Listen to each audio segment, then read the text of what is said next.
Olá pessoal, bem-vindos novamente. Hoje com uma aula de atualidades do mercado financeiro, aula 6 de atualidades do mercado financeiro, uma aula bem interessante, viu? Eu estive estudando para dar essa aula e eu acabei perdendo assim, perdendo não, ganhando, né? Muito tempo. Passei bastante tempo estudando porque foi tão interessante que uma coisa foi puxando a outra, eu fui estudando, fui me interessando, fui mergulhando e acabei que passei a tarde toda estudando para dar essa aula aqui para vocês, viu? Muito interessante esse tema, o tema de hoje. Sem perda de tempo, vamos ver. Módulo 9 de atualidades do mercado financeiro. Módulo 9, deixa eu compartilhar a tela só. Compartilhando aqui a tela. Módulo 9 de atualidades do mercado financeiro. O dinheiro na era digital. Blockchain, Bitcoin e as demais criptomoedas. Olha só, vamos aqui agora para o futuro, né? Chegamos de vez no futuro, pessoal. O que seria esse dinheiro na era digital, né? Na última aula, nós vimos o que é o dinheiro, né? O que é a moeda, a força do papel moeda, a força de troca da moeda, enfim. E agora nós vamos ver o que seria, né, o dinheiro, a moeda, né, na era digital, moeda digital. O que seria o blockchain, o que é o blockchain, o que é o Bitcoin e as demais criptomoedas, né? Então, pessoal, moeda digital. O que vem a ser moeda digital, né? As primeiras experiências com a moeda digital surgiram na década de 80 ainda, vem de longe, olha só, não é um assunto novo, né? Primeiro foi o eCash, primeira tentativa da criação de um dinheiro digital em 83 pelo criptógrafo. Criptógrafo é que faz criptografia. Moeda digital, pessoal, nada mais é do que uma criptografia, criptografia digital. É um enigma computadorizado, um super enigma computadorizado, certo? Então, a criptografia nada mais é do que isso. Às vezes você está no WhatsApp, aí tem lá escrito conversa protegida por criptografia, do começo ao fim, nas duas partes da conversa, né? Ou seja, é um código criptografado, ou seja, muita senha, um enigma, certo? Tipo, quando você manda uma mensagem, o WhatsApp cria uma espécie de um enigma criptográfico. E ao chegar essa mensagem no outro lado, na outra ponta, né, o WhatsApp recebe, descriptografa, ou seja, ele vai ver, vai desenrolar aquele enigma, né, e vai entregar a mensagem. Então é por isso que diz que é protegido por criptografia de ponta a ponta, né? Então esse eCash nada mais do que foi isso. Foi um professor matemático, criptógrafo americano, David Shaw, conhecido como o projeto que deu as bases para o DigiCash, né, para a moeda digital. O DigiCash foi lançado em 89, centralizado, né, ou seja, usou um sistema de chaves criptografadas com algumas semelhanças ao sistema usado pelo Bitcoin de hoje. E o Hashcash é um negócio bem mais aprofundado, bem mais difícil, mas vamos ficar só por aqui mesmo, até porque na matéria não pede para aprofundar muito. Mas o Hashcash de 1997 foi inicialmente concebido como uma forma de limitar o recebimento de spam. Quando você está ali na internet, no, no seu celular ou no seu e-mail, enfim, vai chegar naqueles spam, né? Aquelas mensagens. Esse hashcash foi concebido inicialmente como uma forma de limitar o recebimento do spam, forçando o remetente a resolver um enigma computacional. Um enigma computacional. A ideia não foi para frente, nem como um mecanismo de proteção a spam, nem como instrumento financeiro, porém serviu de base para a lógica da prova de trabalho, né? Proof of Work, ou na mineração do Bitcoin. Para criarem novos Bitcoins, os mineradores precisam resolver enigmas, certo, pessoal? Então, no Bitcoin, assim, a moeda digital Bitcoin, ela funciona de uma forma que uma moeda, né, um bloco, chama de bloco, né? Assim que foi criada, um bloco de Bitcoin valia uns 50 moedas, certo? Então, um bloco de Bitcoin valia 50 moedas assim que foi criado o Bitcoin, ok? Então, só para você entender mais, quando foi criado o Bitcoin, cada bloco de Bitcoin valia 50 moedas. E foi determinado, né, ali o seu criador determinou, através no próprio, como é que eu posso dizer, na própria criptografia, né, na própria criptografia que foi criada ali, no algoritmo criado, pronto, no algoritmo, faltou a palavra, no próprio algoritmo do Bitcoin ficou determinado que a cada 4 anos iria cair pela metade o bloco, né? O bloco, quando foi criado o Bitcoin, um bloco de Bitcoin valia 50 moedas, ok? Com 4 anos, esse bloco, na criação de um bloco, valia 25 moedas.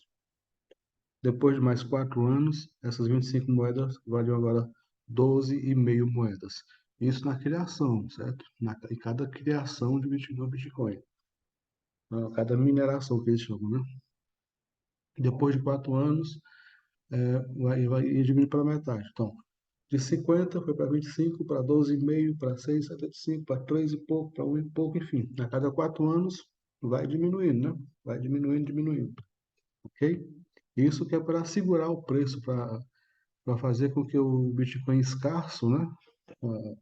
A escassez do Bitcoin faça com que o preço suba, né? Aumente. Isso nada mais é do que uma lógica matemática para isso. Pois bem, então continuando. Depois do Hashcash, né? Que foi assim. Veio o B-Money em 98, também desenhou um algoritmo baseado em relação aí de enigmas, né? O Paul, que ajudou a criar um modelo do consenso existente no blockchain do Bitcoin, em que os usuários da rede precisam aprovar as provações, aprovar as transações, ok? Então é como se tivesse uma rede que não tem um centralizador, onde cada ponto, cada nó de rede, ela é totalmente independente, certo? Mas que depois de se resolvido o enigma de algoritmo, o restante da rede, o restante dos usuários da rede, deveriam aprovar a transação. Isso para ter uma segurança, né? Maior segurança. Isso foi o BitGold. E, por fim, teve o PayPal, em 1998, muito conhecido, né? É um primeiro caso de disrupção, né? Aquela tecnologia disruptiva que a gente fala muito aqui nesse estudo do concurso. O pessoal do papel do caderninho já sabe o que é a tecnologia disruptiva, o que é uma disrupção, né? Que o 98, o PayPal é o primeiro caso de disrupção do meio de pagamento.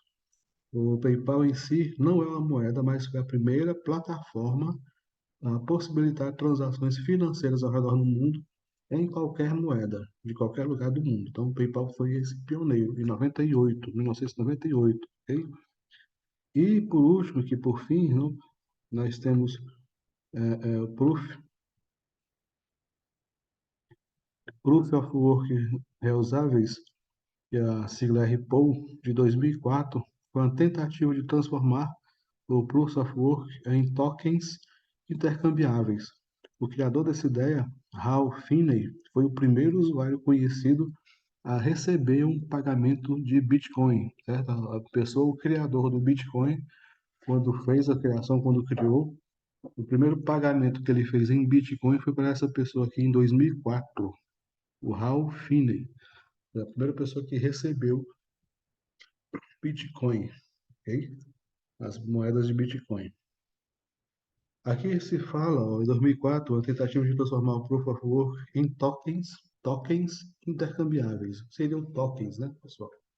Mas vamos já entrar neste assunto, nesse celeuma. O que seria o que é este tokens aqui, ó? Tokens, o que seria isso, né? Pois bem, vamos continuando, já a gente volta para esse assunto. veio o surgimento do Bitcoin. Um artigo publicado no dia 18 de agosto de 2008 por Satoshi Nakamoto.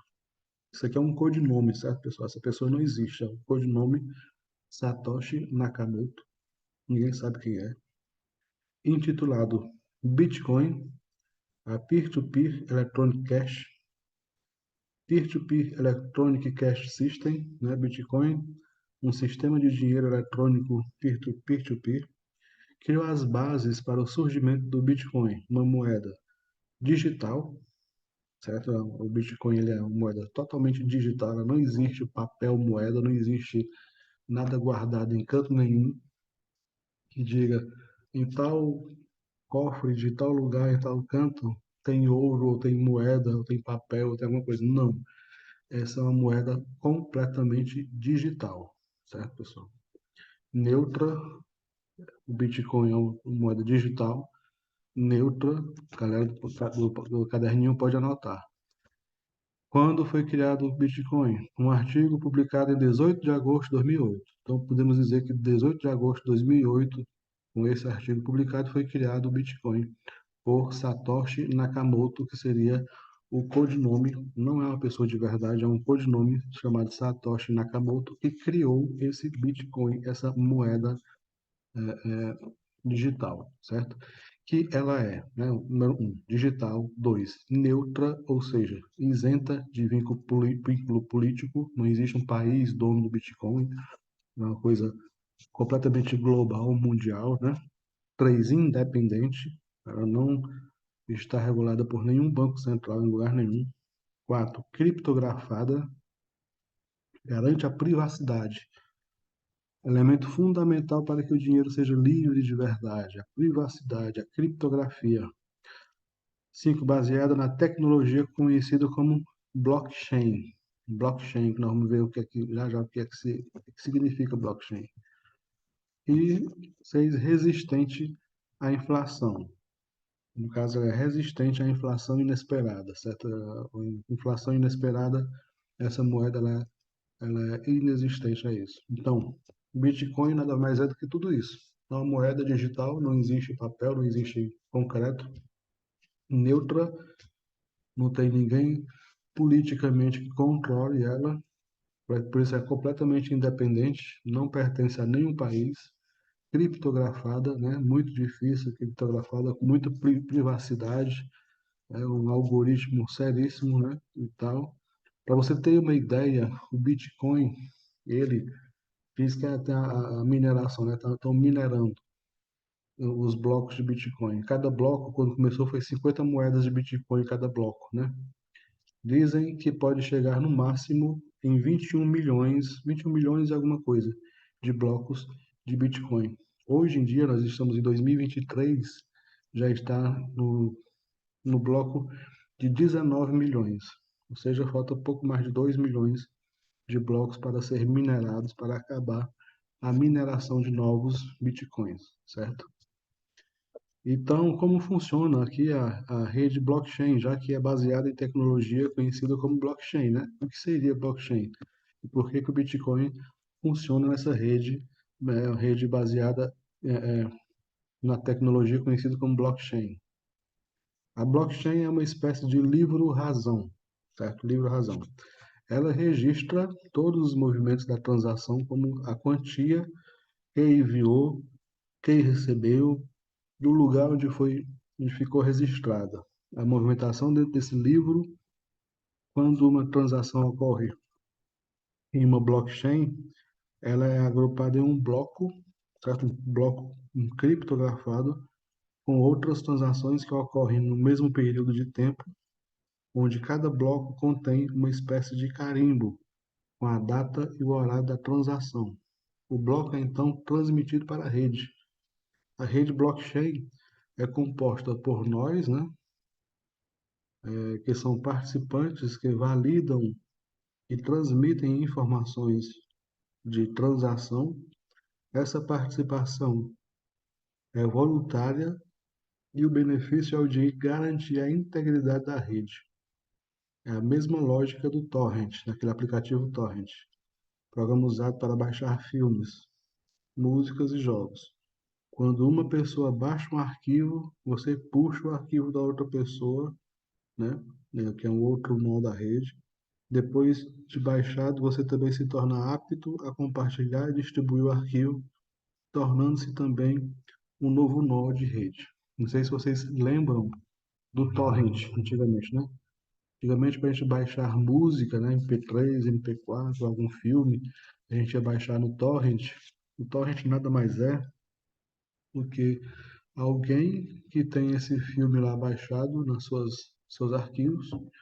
Então, se eu tivesse o torrent e fosse baixar o vídeo através dessa rede de computadores, aquela pessoa que tivesse baixado o torrent, então eu ia buscar dela lá, ia baixar para mim, certo? Naquela rede lá. Ia ser um nó, por exemplo. Quando eu terminar de baixar um filme, esse filme vai ficar aqui no meu computador, então eu vou ser um nó de rede. Vai ser um nó de rede. Esses nós de rede, daqui a pouco eu vou lhe mostrar onde é que, como seria esse nó de rede, certo? Vamos continuar aqui a explicação do blockchain, né? Então, o blockchain é como se fosse o torrent, né? O funcionamento dele. Porque aqui, ó, aqui tem os tipos de rede. Tem a rede centralizada, olha só, que é um servidor aqui central e todos os clientes são interligados a esse servidor central, onde cada ligaçãozinha dessa aqui é um link e cada pontinho desse aqui é um servidor, né, cliente. E todo o poder e confiança está centrado em um único ponto. Essa é a rede centralizada. A rede descentralizada, é essa outra rede aqui, onde tem servidores, né? Servidores, links entre servidores e os clientes, né? Servidores indiretos, e os clientes estão interligados a esses servidores. Cada servidor se interliga com outro servidor e os clientes se interligam para cada servidor desse. Ok? E a rede distribuída, essa rede distribuída aqui, ó, é que é a rede do blockchain. São vários nós de rede, ó, cada um desse aqui é um nó de rede. Servidores são, ou seja, viram servidores diferentes, ou seja, vira uma rede que está na mesma hierarquia, ninguém é mais que ninguém, todo mundo é igual. É uma rede só. Se esse aqui for precisar de dados desse bem aqui assim, através da rede, ele vai conseguir. Ok?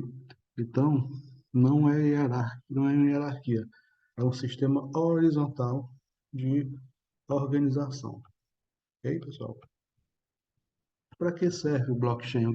Para que serve o blockchain, né? Ela permite retirar os intermediários da transação, sem comprometer a confiança e a segurança entre as partes interessadas. A blockchain não vale somente para dinheiro, transações financeiras ou monetárias, mas também com documentos variados, como contratos, dados médicos, registros pessoais, identificação, qualquer outro tipo de informação que necessite ser armazenada com segurança. Então, o blockchain ele tem muita segurança. Você pode transformar o seu documento de papel em um arquivo digital, chamado de token, certo? Então, o token, ele pode ser um arquivo digital, certo? Que pode ser guardado no blockchain. A partir do documento que você tiver, o token em mãos, você poderá enviá-lo para determinado estabelecimento e autenticar e dar prosseguimento à sua documentação. O token não é uma cópia do documento, ele é o documento em si, é como se fosse o próprio documento em si, o token. Para vocês terem uma ideia, a gente que trabalha no INSS, existe a senha do sistema, certo? A senha, a gente entra aqui no INSS, né? Bota lá meu login e senha. Beleza, gente. Na hora que entra, ele vai pedir o token. O token nada mais é do que um pendrive fornecido pela DataPrev, que dentro desse pendrive tem um certificado de segurança, um certificado digital. Então, nesse certificado digital, é como se fosse um documento meu, é a minha assinatura, são os meus dados. Então, assim que eu botar a senha, ele pede o token, te bota o token, com o token na computador, a senha vai se comunicar com o certificado digital dentro do token e vai pedir uma nova senha que ela é automaticamente gerada e vai para uma mensagem para o celular. Então pega o celular, tem essa mensagem que chegou, que foi gerada pelo token, eu vou e coloco no sistema, aí que o sistema vai abrir. Isso é só questão de segurança para você ver o tamanho da segurança envolvida aí, o tamanho da burocracia para abrir um simples sistema, ok? E aí, continuando, né? Ó, o que é o token, né? Nós já falamos do token, mas o que é o token? Tokenização. Um token é a representação digital de algo. Pode ser a própria criptomoeda ou um documento. Tem sido um movimento importante dos bancos tradicionais que conseguem criar ativos globalmente negociáveis. Então, olha só, o token dentro desse pendrive ou uma espécie de pendrive, você quando compra um Bitcoin, né, uma moeda digital, você vai receber um token, né, uma espécie de um pendrive, e nesse pendrive vai ter, então lá dentro dele, nesse token, nessa criptografia, nesse enigma computadorizado, né, vai ser chamado, então aí dentro dele vai ter a sua criptomoeda em si, né? Então você tem que guardar bem este token.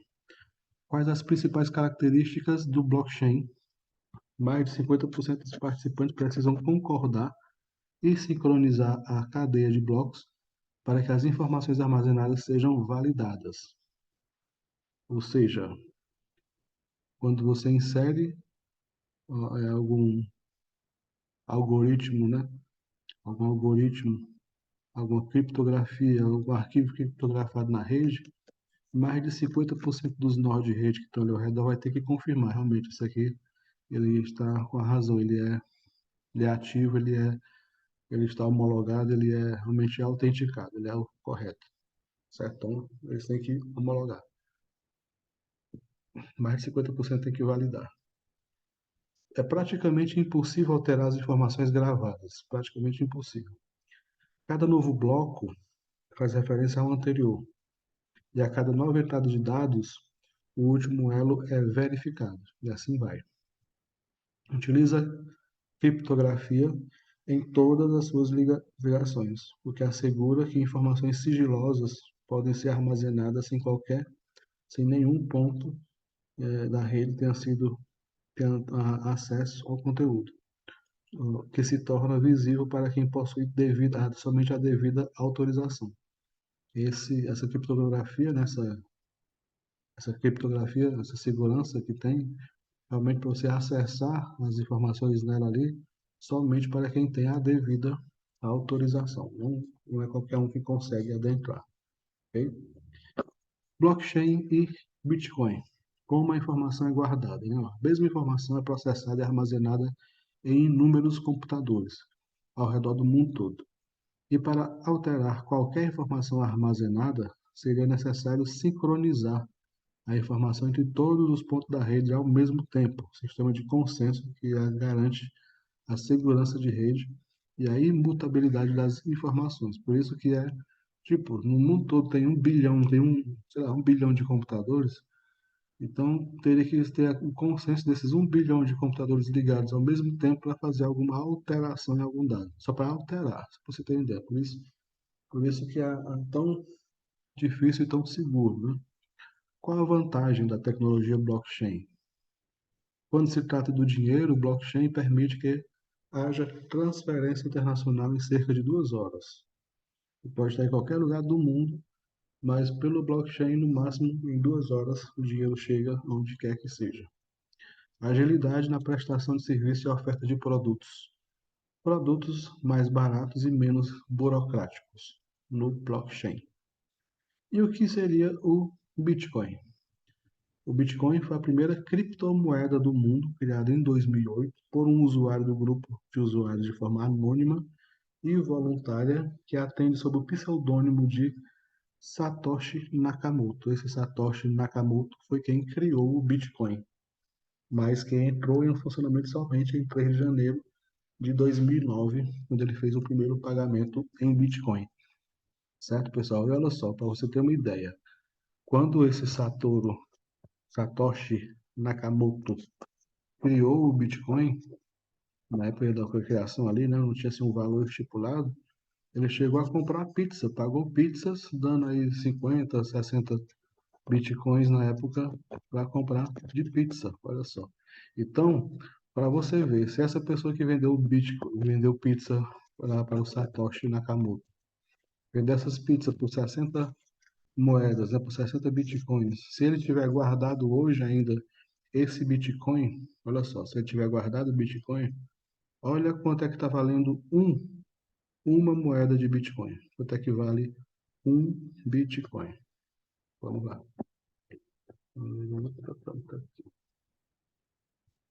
E se vocês estão vendo aí, ó, então, Bitcoin, estava vendo, né? Pronto, ó. Aqui o Bitcoin, ó. Depois eu vou mandar o link desse site aqui para vocês ficarem acompanhando. Olha só quanto é que está valendo um Bitcoin hoje em dia. R$ 115.543,14. Sei lá se o rapaz que vendeu as pizzas lá pro Satoshi ainda tem esses bitcoins, hein? Você imagina 60 bitcoins vezes 115 mil? Quantos milhões não vale essa pizza hoje que ele comprou lá? Então, olha só, esse aqui é o preço, né, ó, do Bitcoin. Hoje está isso. De ontem para hoje ele deu uma subida, né, 1,79%. Quem comprou Bitcoin ontem e vendeu hoje, então ganhou aí R$ 2.000 de ontem para hoje, né? Porém, o Bitcoin ele oscila muito, viu, pessoal? De um ano para cá, ele caiu mais da metade. Há um ano atrás, o Bitcoin ele valia mais de R$ 300.000.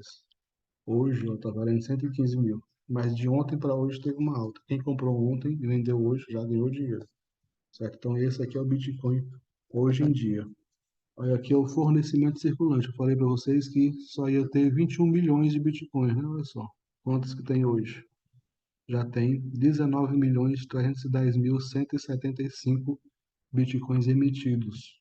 Então, são 21 milhões no máximo, certo? Então, assim, hoje foi emitido esse bitcoin aqui, onde cada um deles vale esse valor de R$ 115.000, certo? Então, vamos lá. Esse Satoshi Nakamoto, criador do Bitcoin, ó, Satoshi Nakamoto, né? Ele criou o Bitcoin e tal, e uma subdivisão do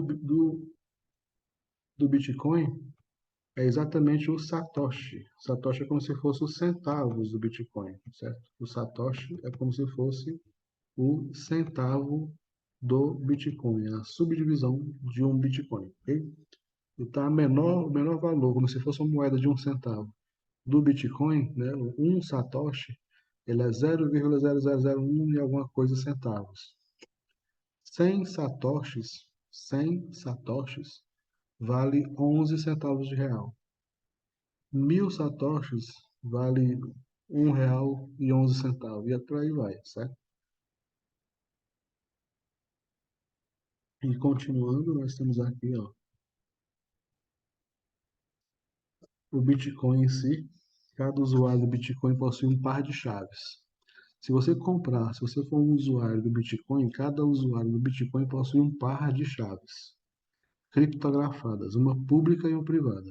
A chave pública serve como endereço da conta, como se fosse o endereço da conta. A chave privada dá acesso à moeda. A maior parte das carteiras, tanto de aplicativos quanto das carteiras físicas, convertem a chave privada em uma sequência de 12 a 24 palavras, que funciona como um backup. São as chamadas palavras semente. Se você perdeu o código, você simplesmente perdeu o Bitcoin, já era. Se você tiver aí 10 Bitcoins, que é R$ 1 milhão, se você perdeu esse código, babau, perdeu R$ 1 milhão. Não pode perder jamais. Ok? Exemplo, se eu quiser enviar um Bitcoin para um terceiro, eu irei enviar para a chave pública desse terceiro, né? Que seria o endereço. Mas para o terceiro receber os meus Bitcoins, ele precisa ter uma chave privada, como se fosse uma senha para acessar. Ok? Então, as transações são validadas, adicionadas às blockchain, né? A blockchain é aquela rede de blockchain, através de um processo chamado de mineração, que também é o método pelo qual novos bitcoins são criados. Novos bitcoins são criados pela mineração. O limite de bitcoins é de cerca de 21 milhões, que pode ser que até 2019 tinha 18 milhões, mas hoje em dia, hoje, né, nós acabamos de ver ali no site, existem 19 milhões e 300 mil bitcoins já emitidos, certo? Então, os bitcoins minerados atualmente está em 19 milhões. Aqui estava em 18, mas hoje está em 19 milhões e 300 mil. Criação de novos bitcoins que serão inseridos na rede, né? Necessário resolver um enigma criptográfico computacional para criar um bloco de Bitcoin, né? Um bloco de Bitcoin. E hoje em dia, um bloco de Bitcoin criado vale, se eu não me engano, 12,5, né? Quando foi criado o Bitcoin lá atrás, um bloco valia 50 moedas de Bitcoin. 4 anos depois vai ter 25. Hoje em dia tá valendo 12 e alguma coisa, certo? O minerador que desvendar o enigma ganha direito de escrever um novo bloco. Então, esse novo bloco de blockchain. Então, hoje em dia, um bloco de blockchain está valendo 12,5 Bitcoin. Um minerador que conseguir desvendar esse enigma na rede, certo? Para você ter uma ideia, existem empresas hoje na China, empresas, prédios inteiros, 100 andares, com vários e vários computadores potentíssimos, que eles passam o dia todinho processando a altíssima velocidade, gastando um monte de energia, um monte de dados para poder minerar, para poder minerar aqui, ó, poder criar um bloco de Bitcoin. E a cada alguns dias, alguns meses, eles conseguem minerar e conseguem criar um ou dois blocos. Certo, pessoal? Pra vocês verem só o tamanho da complexidade da coisa. Então, o minerador que desenvolveu o Enigma ganha o direito de escrever um novo bloco do blockchain e as taxas futuras de transações que ocorrerão nesse bloco, assim como o montante em bitcoins. Um novo bloco é minerado a cada 10 minutos no mundo todo, certo? A cada 10 minutos existe um novo bloco sendo minerado. Para minerar é necessário um hardware específico, muito específico. Se eu não me engano, o nome do hardware é SHAE, SHAE 256, projetado especialmente para a resolução de enigmas computacionais, ou seja, para quebrar criptografia através desses potentíssimos, desses potentíssimos Harvey, né, que é a senha no blockchain, ou seja, no, no algoritmo, desses potentes algoritmos. Cada bloco contém uma recompensa de 50 moedas para os primeiros 4 anos de operação do Bitcoin, a ser reduzido pela metade depois em 25 moedas, para depois de 4 anos, né, pela metade, esse valor vai caindo pela metade a cada 4 anos. Esse evento é o chamado de halving, ou seja, o Bitcoin vai ficando escasso, cada momento para se minerar vai ficando escasso, cada vez mais escasso, por isso que o valor dele vai aumentando cada vez mais, ok? E como se compra o Bitcoin? Como é que faz para comprar o Bitcoin? A pessoa quer comprar, né? Você pode aceitar Bitcoins como forma de pagamento por produtos ou serviços, ou então comprá-lo em corretoras, em exchanges, usando moedas correntes nacionais daquela exchange, daquela agência, ou também usando outras moedas digitais, outros tipos, além do Bitcoin, que é a Ether, a Litecoin, enfim. A terceira forma seria através da mineração. Se você conseguir minerar, né? Tiver um computadorzinho potente aí que consiga minerar, pode ganhar também Bitcoin dessa forma. Umas observações. Não deixe seu Bitcoin na corretora, pois essas empresas não são custodiantes, nem são responsáveis caso venha a ser hackeada. Você pode perder todos os seus Bitcoins nas corretoras. Você tem que guardar. Depois de adquirir o seu Bitcoin, faça o saque para a sua carteira e guarde-os com segurança na sua posse. São duas chaves, né? A chave privada e a chave pública. Com essas duas chaves você tem dentro delas uma quantidade de Bitcoin que você pode guardar numa espécie de pendrive, ou até num papel com todas as informações dos códigos-fonte da chave, enfim. Pagamentos com Bitcoin são irreversíveis. Uma vez que você paga, não tem como desfazer. Bitcoin é semi-anônimo. O valor das transações feitas são públicas, porém, a identidade do usuário é completamente privada. Você não sabe quem é que está pagando ou quem é que está recebendo. O que seria a carteira? Uma carteira chamada de wallet. Pode ser um aplicativo de celular, um pedaço de papel, um programa de computador, ou até mesmo um hardware, uma espécie de pendrive. O Cold Wallet, né, carteiras offline, exemplo, são carteiras em hardware que são parecidas com pendrive, de marcas da Trezor e Ledger, que você pode adquirir nos sites oficiais, ou carteiras em papel, que são as chaves públicas e privadas impressas em papel. Isso são offline. Ok? E as hot wallets são as carteiras online, possuem acesso direto na internet, pelo dispositivo onde estão instaladas e são mais práticas para quem pode movimentar e usar suas criptomoedas com mais frequência. Geralmente são aplicativos no celular ou programas no computador e são aconselháveis para a manutenção de saldos menores. Também possuem backup nas chaves privadas. Ok, pessoal? Então, isso nada mais, né, do que futuro chegando nas criptomoedas, moedas digitais e o blockchain, que é a nova rede de computadores completamente seguro, com algoritmos pesadíssimos e com criptografias altamente potentes e seguras, certo? Então, era isso. Por hoje, é só isso. Logo mais a gente vai para o próximo assunto só para a gente terminar aqui a aula só. As 15 criptomoedas com maior capitalização do mercado, né? Ó, em primeiro lugar está o Bitcoin. Capitalização do mercado hoje já chegou a tudo isso, ó. Só de Bitcoin no mercado mundial hoje, nós temos aí 875 bilhões de dólares somente em Bitcoin, ok? 875 bilhões de dólares só em Bitcoin. Pois é isso, pessoal. Por hoje é só. Um grande abraço a todo mundo, até mais.